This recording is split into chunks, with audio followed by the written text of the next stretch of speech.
কোন সময় 11 বার হাসবুনাল্লাহ পড়লে কি হয় এই সম্পর্কে আমরা অনেকেই অবগত নাই।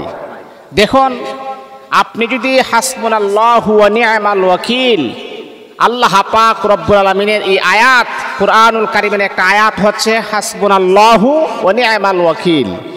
এই আয়াতটা যদি আপনি দিনের কোনো একটা সময়ে যদি 11 বার যদি আপনি পড়তে পারেন, আল্লাহ পাক রব্বুল আলামিন আপনার মনের অনাকাঙ্ক্ষিত আশাগুলাকে আমার আল্লাহ কবুল করে নেবেন। আপনার মনে যা আছে, দেখুন আমাদের মনের ভিতরে কি আছে না আছে একমাত্র শুধুমাত্র কেবলমাত্র আল্লাহ পাক রব্বুল আলামিন খুব ভালো করে জানেন।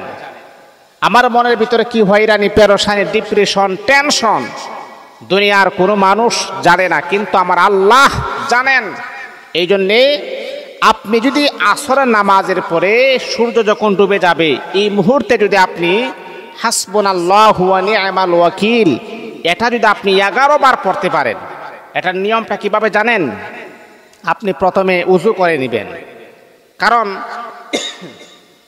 যেই কোনো আমল যখন আপনি করবেন শর্ত হচ্ছে আপনি পুত পবিত্র অবস্থায় আমলটা করবেন, তাহলে এই আমলটা আল্লাহ পাকের কাছে বেশি গ্রান্টেড হয়, কবুল হয়। তাহলে আপনি প্রথমে উযু করে নেবেন, উযু করার পরে 3 বার ইস্তিগফার আপনি পড়বেন। আস্তাগফিরুল্লাহাল্লাযী লা ইলাহা ইল্লা হুয়াল হাইয়ুল কাইয়্যুম ওয়া আতুবু ইলাইহি লা হাওলা ওয়ালা কুওয়াতা ইল্লা বিল্লাহিল আলিয়্যিল আযীম।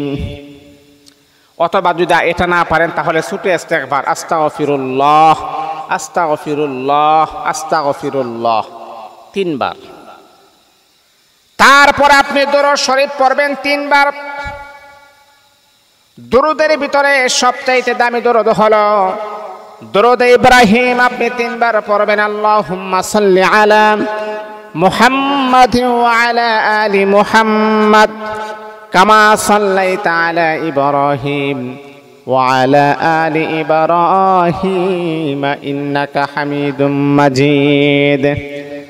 আল্লাহুম্মা বারিক আলা মুহাম্মাদিন ওয়া আলা আলি মুহাম্মাদ কামা বারাকতা আলা ইব্রাহিম ওয়া আলা আলি ইব্রাহিম ইন্নাকা হামিদুম মাজিদ। এই আল্লাহ তাআলার বান্দা 3 বার ইস্তিগফার পড়া যখন আপনার কমপ্লিট হয়ে যাবে, 3 বার দরুদ শরীফ পড়া যখন আপনার কমপ্লিট হয়ে যাবে, তখন আপনি আসরের নামাজের পরে সূর্য যখন ডুবে যাবে এই মুহূর্তে যদি আপনি যাই নামাজের মাঝে বসে যদি আপনি পড়তে পারেন হাসবুনাল্লাহু ওয়া নি'মাল ওয়াকিল, হাসবুনাল্লাহু ওয়া নি'মাল ওয়াকিল, এই আমলটা যদি আপনি 11 বার পড়তে পারেন, আল্লাহ পাক রব্বুল আলামিন আপনার জন্য আমার আল্লাহ যথেষ্ট হয়ে যাবে।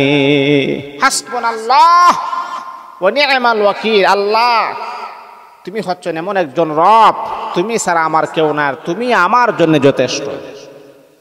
এই যে আপনি আল্লাহ পাককে বলতেছেন আল্লাহ তুমি একমাত্র শুধুমাত্র কেবলমাত্র আমার জন্যেই তুমি যথেষ্ট, আর কেউ আমার প্রয়োজন নাই। তুমি যদি আমার সাথে থাকো, আমার পাশে থাকো, আমার পৃথিবীর কোনো মানুষের আমার প্রয়োজন নাই।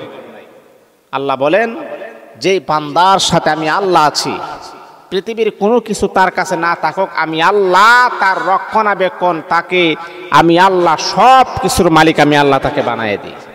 এই জন্য মুসলমান আমি আপনাকে বলবো আসরের নামাজের পরে মাগরিবের নামাজের আগ মুহূর্তে যেই সময় কিয়ামত হবে, পৃথিবী ধ্বংস হয়ে যাবে, এমন একটা সময় যেই সময় পৃথিবী ধ্বংস হয়ে যাবে, আসরের নামাজের পরে মাগরিবের আগ মুহূর্তে সূর্য যখন ডুবে যায় ওই সময় কিন্তু ইসরাফিল আলাইহিস সালাতু ওয়াস সালামের মাধ্যমে আল্লাহ পাক ইসরাফিলকে বলবেন ইসরাফিল তুমি সিংহা ফু দিয়ে তামাম পৃথিবীটাকে ধ্বংস করে দাও।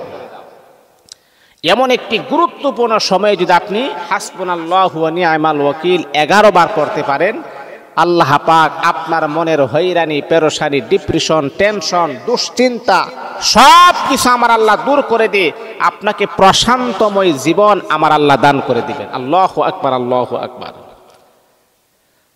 এই আল্লাহ তাআলার বান্দা, যেমন আপনার মেয়েটাকে আপনি বিবাহ দিতে পারেন নাই, এই দোয়াটা পরে মালিকের কাছে আপনি বলবেন, আমার মালিক, আমার মেয়েটাকে বিবাহ দিতে পারিনি, আল্লাহ তুমি আমার মেয়েটার জন্য একটা পাত্রের ব্যবস্থা করে দাও, যেটা আমার মেয়ের জন্য কল্যাণকর হবে, সফলতা হবে। এমন একজন পাত্রের ব্যবস্থা আল্লাহ তুমি করে দাও। ও বন্ধু, এই দোয়াটা পরে যদি আপনি আল্লাহ পাকের কাছে যদি মনের হাজতের কথাগুলো উপস্থাপন করেন, আমার আল্লাহ কখনো তিনি তার বান্দাকে খালি হাতে ফেরত দিবেন না। এই জন্যে হাসবুনাল্লাহ এটা 11 বার পরে আপনার মনের অনাকাঙ্ক্ষিত আশাগুলো আল্লাহ পাকের কাছে ব্যক্ত করবেন। আমার এই সমস্যা, সেই সমস্যা আল্লাহ তুমি আমাকে মিটিয়ে দাও। দেখবেন ইনশাআল্লাহ আল্লাহ পাক আপনার মনের